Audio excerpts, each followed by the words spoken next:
Tuhan sertamu. Dan bersama rohmu. Inilah Injil suci menurut Markus.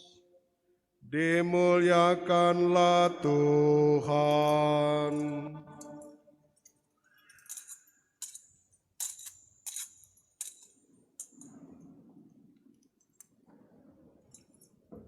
Kita pakai rumusan yang singkat, mulai pada ayat 41. Pada suatu hari lain, sambil duduk berhadapan dengan peti persembahan, Yesus memperhatikan bagaimana orang banyak memasukkan uang ke dalam peti itu. Banyak orang kaya memberi jumlah yang besar. Lalu datanglah seorang janda miskin. Ia memasukkan 2 peser, yaitu 1 duit. Maka Yesus memanggil para murid-Nya dan berkata kepada mereka, "Aku berkata kepadamu, sesungguhnya janda miskin itu memberi lebih banyak daripada semua orang yang memasukkan uang ke dalam peti persembahan. Sebab mereka semua memberi dari kelimpahannya, tetapi janda itu memberi dari kekurangannya, semua yang ada padanya, yaitu seluruh nafkahnya." Demikianlah Injil Tuhan. Terpujilah Kristus.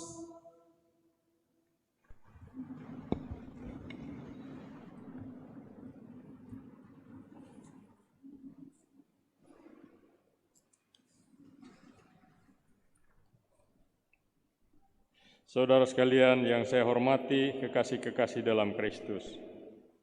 Pada suatu hari sekitar 25 tahun yang lalu, waktu itu Soeharto masih Presiden RI atau lebih akrab dikenal sebagai Pak Harto.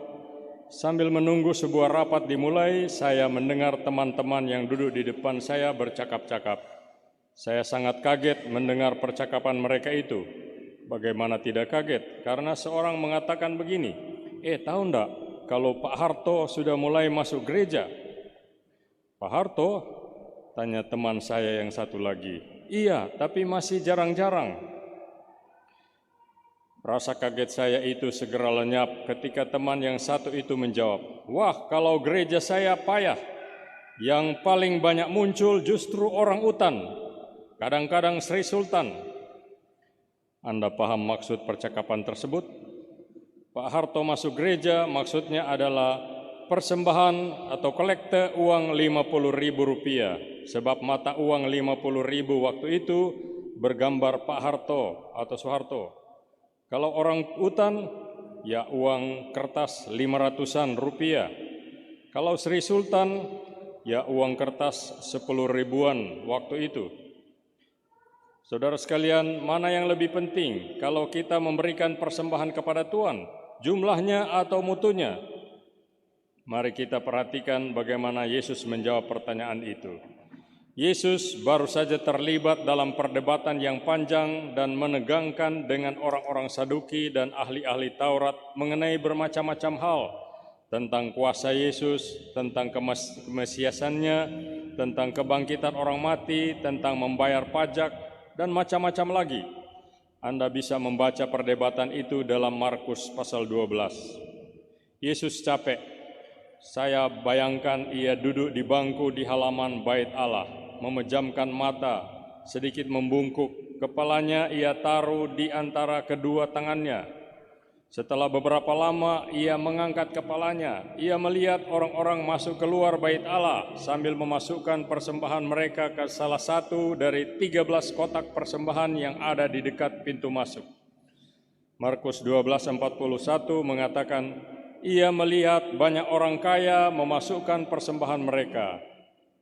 Ia tahu mereka orang kaya mungkin dari pakaian mereka, mungkin dari lagak mereka, mungkin dari jumlah persembahan mereka. Bukan orang utan, melainkan Pak Harto atau Sri Sultan, atau sekarang bukan Cut Mutia atau Muhammad H. Tamrin, uang 1.000 dan 2.000, melainkan Samratulangi atau Insinyur Juanda, atau bahkan Dwi Tunggal Soekarno-Hatta. Samratulangi 20.000, Insinyur Juanda 50.000, dan bahkan Dwi Tunggal Soekarno-Hatta 100.000. Kemudian ayat 42 mengatakan begini, lalu datanglah seorang janda yang miskin dan ia memasukkan 2 peser. 2 peser dalam bahasa aslinya, bahasa Yunani, 2 lepta. Lepton adalah mata uang paling kecil. Ada yang menafsirkan bahwa lepton itu, 1 lepton berharga 1.300 rupiah. Lalu Yesus berkata, aku berkata kepadamu, sesungguhnya janda miskin ini memberikan lebih banyak daripada semua orang itu. Apa yang paling penting atau lebih penting dari persembahan kita, jumlah atau mutunya? Dalam ayat ini Yesus mau mengatakan, bukan jumlahnya yang penting. 2 lepta yang dipersembahkan janda miskin itu sudah hebat. Jangan sampai ada di antara kita yang merasa hina atau rendah atau malu hanya karena tidak dapat memberi persembahan banyak untuk Tuhan. Jangan sampai ada di antara kita yang tidak datang ke misa atau pertemuan doa oleh karena tidak punya uang untuk kolekte. Persembahkan hatimu, itu yang paling penting. Kehadiran kita dalam pertemuan doa sudah merupakan persembahan yang indah di hadapan Tuhan. Tidak ada persembahan yang terlalu kecil di hadapannya. 2 lepta pun Tuhan terima dengan senang hati.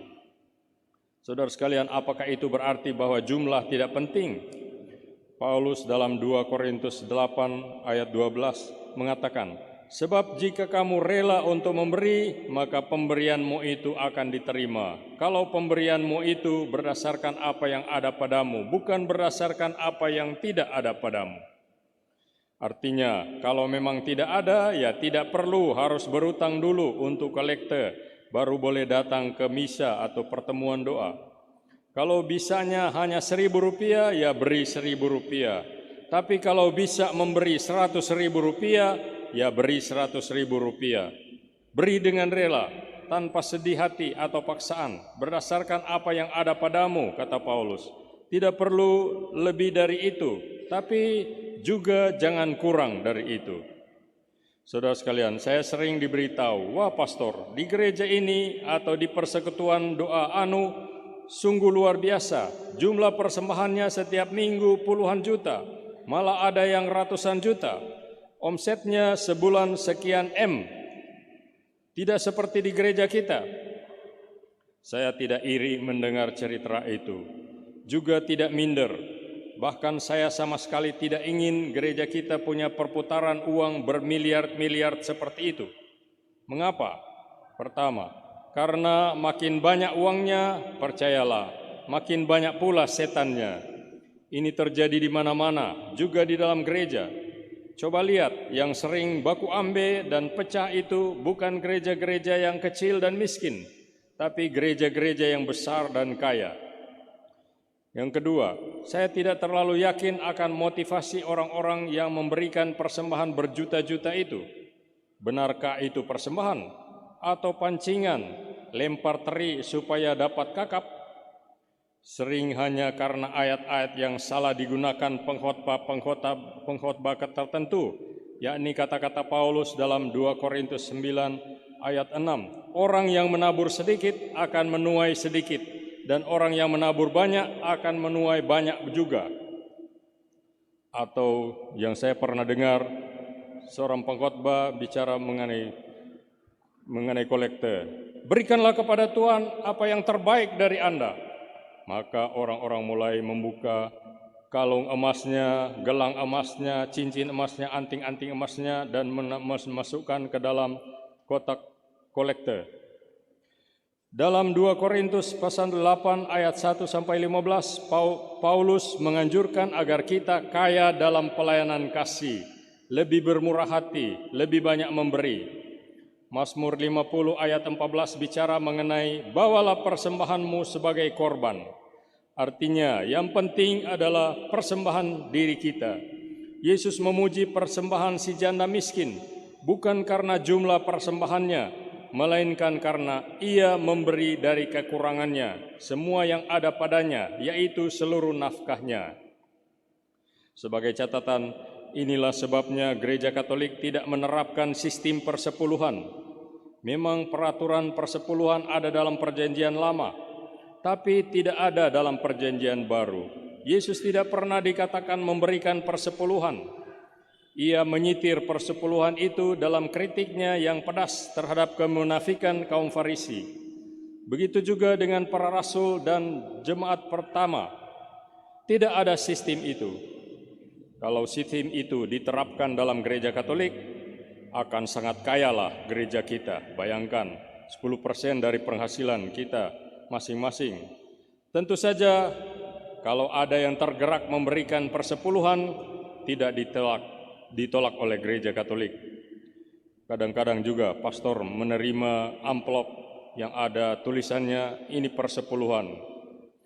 Tapi bukan memberi tarif tertentu, melainkan pernyataan rasa tanggung jawab kita terhadap pengembangan gereja, juga solidaritas kita kepada sesama yang membutuhkan.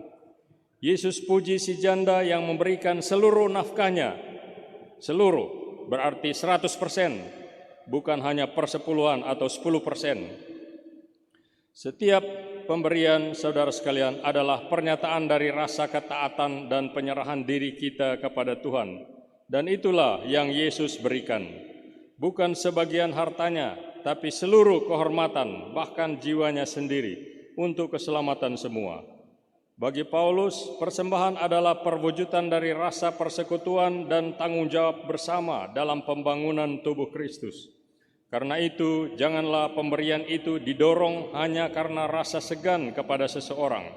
Nanti orang bilang apa kalau kita cuma kasih masuk dalam kotak atau di kolekte cuma Rp2.000. Jangan hanya karena ada kewajiban yang harus ditaati. Seperti Tuhan memberkatimu secara teratur, dengan teratur pula hendaklah kamu menyatakan rasa syukurmu. Ia menekankan persembahan yang diberikan dengan kerelaan dan kesukaan. Saudara-saudari, besar kecilnya persembahan kita memang tidak menjadi ukuran besar kecilnya iman dan rasa syukur kita kepada Tuhan.